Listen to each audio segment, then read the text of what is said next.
Saudara-saudariku yang terkasih dalam Kristus, selamat bertemu kembali dalam kutipan Injil dan renungan harian pada hari ini.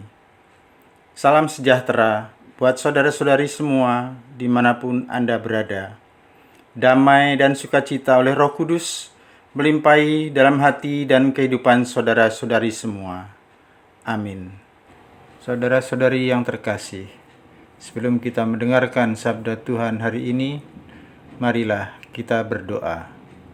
Dalam nama Bapa dan Putra dan Roh Kudus. Amin.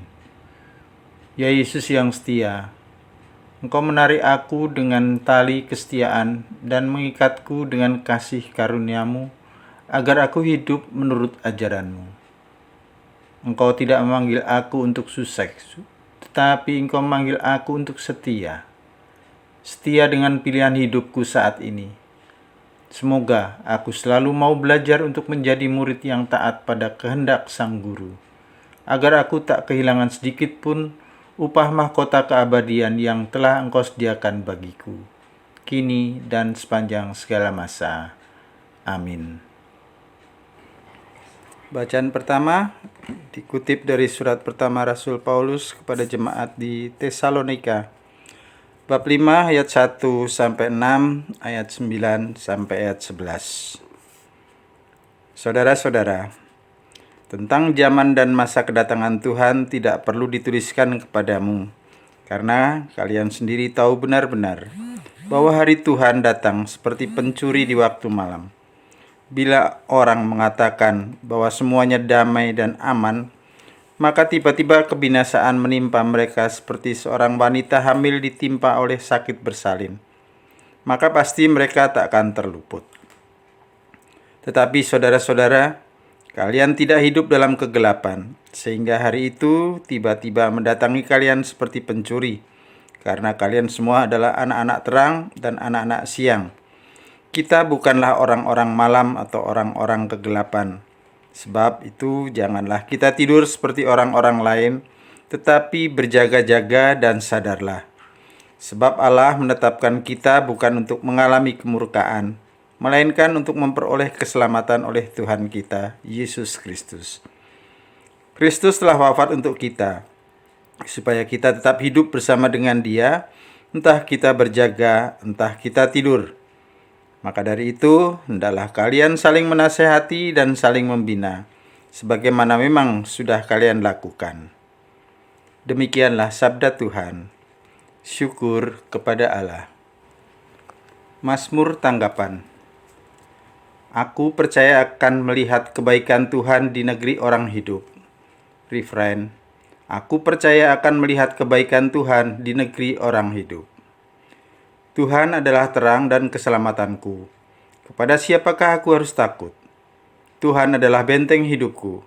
Terhadap siapakah aku harus gentar? Refrain. Aku percaya akan melihat kebaikan Tuhan di negeri orang hidup. Satu hal telah kuminta kepada Tuhan. Satu inilah yang kuingini. Diam di rumah Tuhan seumur hidupku, menyaksikan kemurahan Tuhan dan menikmati bait-Nya.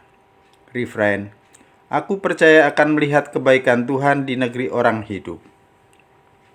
Sungguh, aku percaya akan melihat kebaikan Tuhan di negeri orang-orang yang hidup. Nantikanlah Tuhan, kuatkanlah dan teguhkanlah hatimu. Ya, nantikanlah Tuhan. Refrain. Aku percaya akan melihat kebaikan Tuhan di negeri orang hidup. Haleluya, haleluya. Seorang nabi besar telah muncul di tengah kita, dan Allah mengunjungi umat-Nya. Haleluya, haleluya. Semoga Tuhan beserta kita, sekarang dan selama-lamanya. Inilah Injil suci menurut Lukas, bab 4 ayat 31 sampai ayat 37. Dimuliakanlah Tuhan. Sekali peristiwa Yesus pergi ke Kapernaum, sebuah kota di Galilea. Di situ ia mengajar pada hari-hari Sabat. Orang-orang takjub mendengar pengajarannya, sebab perkataannya penuh kuasa. Di rumah ibadat itu ada seorang yang kerasukan setan. Ia berteriak dengan suara keras, "Hai engkau Yesus orang Nazaret, Apa urusanmu dengan kami? Engkau datang hendak membinasakan kami. Aku tahu siapa engkau. Engkaulah yang kudus dari Allah." Tetapi Yesus menghardik dia, katanya, "Diam, keluarlah daripadanya." Maka setan menghempaskan orang itu ke tengah-tengah orang banyak, lalu keluar daripadanya dan sama sekali tidak menyakitinya. Semua orang takjub dan berkata satu sama lain, "Alangkah hebatnya perkataan ini. Dengan penuh wibawa dan kuasa, ia memberi perintah kepada roh-roh jahat dan mereka pun keluar." Maka tersiarlah berita tentang Yesus kemana-mana di daerah itu. Demikianlah sabda Tuhan. Terpujilah Kristus.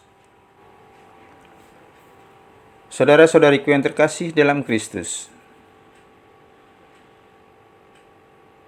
pada bacaan pada hari ini, kita bisa melihat bahwa kuasa dan wibawa Yesus itu telah membuat roh jahat yang ada dalam diri seseorang itu terusik. Roh jahat itu berkata, "Hei engkau Yesus orang Nazaret, apa urusanmu dengan kami? Engkau datang hendak membinasakan kami? Aku tahu siapa engkau, yang kudus dari Allah." Dari ucapan ini kita dapat memperhatikan bahwa roh jahat itu ketakutan akan datangnya Yesus. Sebab roh jahat itu tahu siapa Yesus yang datang dari Allah dan sanggup untuk membinasakan kuasa jahat. Yesus menghardik roh jahat itu supaya diam dan keluar dari orang yang dirasukinya. Di sini kita diperlihatkan bagaimana kuasa dan wibawa Yesus. Roh jahat itu pergi hanya dengan bentakan dan perintah Yesus tanpa melukai orang yang dirasuki roh jahat itu. Di sini orang-orang yang ada di rumah ibadat itu dibuat terkagum-kagum lagi. Karena bukan hanya kebenaran firman Tuhan yang mereka dengar, yang membuat mereka kagum. Tapi mereka menyaksikan sendiri bagaimana roh jahat itu ketakutan karena mengenali siapa Yesus. Kuasa dan wibawa Yesus berkuasa mengusik ketenangan setan dan keluar. Saudara-saudariku yang terkasih, Yesus berkuasa dengan perkataannya untuk memerintahkan setan itu pergi. Maka di sini kita dapat melihat bahwa kuasa dan perkataan Yesus itu tidak hanya dari kata-kata saja, namun mereka juga menyaksikan sendiri kuasa dari perkataan Yesus itu bekerja dengan sempurna. Demikian halnya dengan kita. Tuhan juga menuntut kita supaya tidak hanya mendengar atau jadi pendengar saja, tetapi kita juga harus menjadi pelaku firman-Nya. Firman-Nya adalah seperti benih yang perlu untuk diterima dan ditanam dalam diri kita. Kita tidak akan pernah bisa merasakan kuasa dan mukjizat dari firman Tuhan jika kita sendiri tidak melakukannya. Jangan kita berharap akan menuai buah yang melimpah jika kita tidak menanam benihnya terlebih dahulu. Jika kita masih mengingat pesan yang disampaikan pada kita di kitab Yunus bab 3 ayat 1 sampai 10, walaupun firman Allah yang disampaikan kepada bangsa Niniwe adalah berita penghukuman, namun karena mereka percaya kepada firman Allah dan mereka menyadari kejahatannya, sehingga mereka berbalik dari kejahatannya, maka berita penghukuman itu berubah menjadi berita keselamatan bagi bangsa Niniwe. Artinya, ketika firman Tuhan itu direspon dengan perbuatan, maka firman Tuhan itu akan berbuahkan kebaikan dalam hidup kita. Saudara-saudariku yang terkasih, kuasa dan wibawa Tuhan Yesus mengusik ketenangan roh jahat yang merasuki seseorang. Roh jahat itu tidak bisa tenang untuk tinggal lebih lama lagi karena kehadiran Tuhan Yesus di situ. Roh jahat itu tidak bisa bersembunyi untuk menghindar dari kuasa Yesus.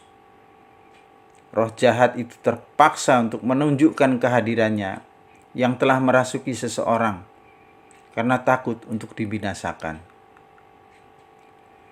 Bahwa firman Tuhan itu memiliki kuasa yang besar untuk memperbaharui kehidupan kita kepada kebaikan. Tuhan berkuasa untuk mengusir dan menjaga hidup kita dari kuasa roh jahat yang merusak hidup kita.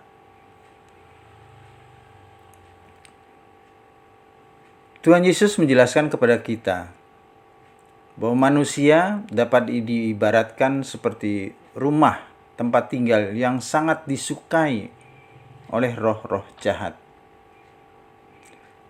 Ketika rumah itu kosong, maka roh jahat itu akan masuk dan memanggil roh-roh jahat yang lain. Ada banyak ruangan dalam diri kita yang untuk bisa ditinggali roh-roh jahat. Sikap, perbuatan, pikiran, keinginan. Dan tentunya tidak ada kebaikan yang akan kita terima dari kehadiran roh jahat dalam diri manusia. Kehadiran roh jahat hanya akan menyusahkan. Disinilah pentingnya kita tetap hidup dalam firman Tuhan. Kita tetap hidup dalam pembacaan serta perenungan firman Tuhan. Kita mau tetap mengisi hidup kita dengan kuasa firman Tuhan, sehingga tak ada tempat bagi roh jahat dalam diri kita. Justru si setan itu akan lari-lari, terbirit-birit dari kita, sebab ada kuasa yang tidak akan dapat dilawannya dalam diri kita. Tuhan Yesus juga mengajarkan kita bahwa menghidupi firman Tuhan tidak hanya sekedar mendengar. Tuhan Yesus mengibaratkannya seperti benih yang jatuh di pinggir jalan. Maka datanglah iblis mengambil benih yang baru ditaburkan itu.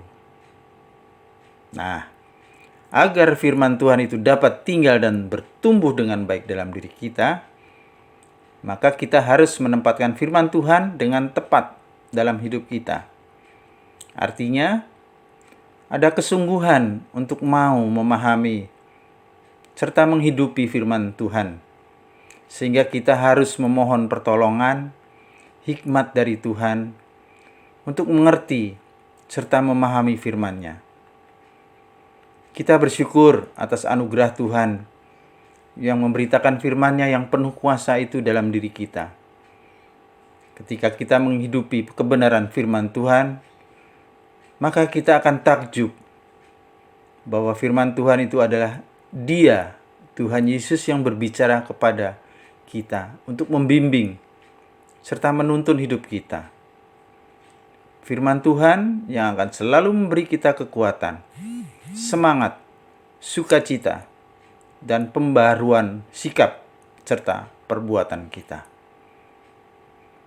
Tetap semangat, selamat berkarya, sehat dan bahagia selalu. Berkah dalam Tuhan memberkati. Amin. Kemuliaan kepada Bapa dan Putra dan Roh Kudus, seperti pada permulaan, sekarang, selalu, dan sepanjang segala abad. Amin. Dalam nama Bapa dan Putra dan Roh Kudus. Amin.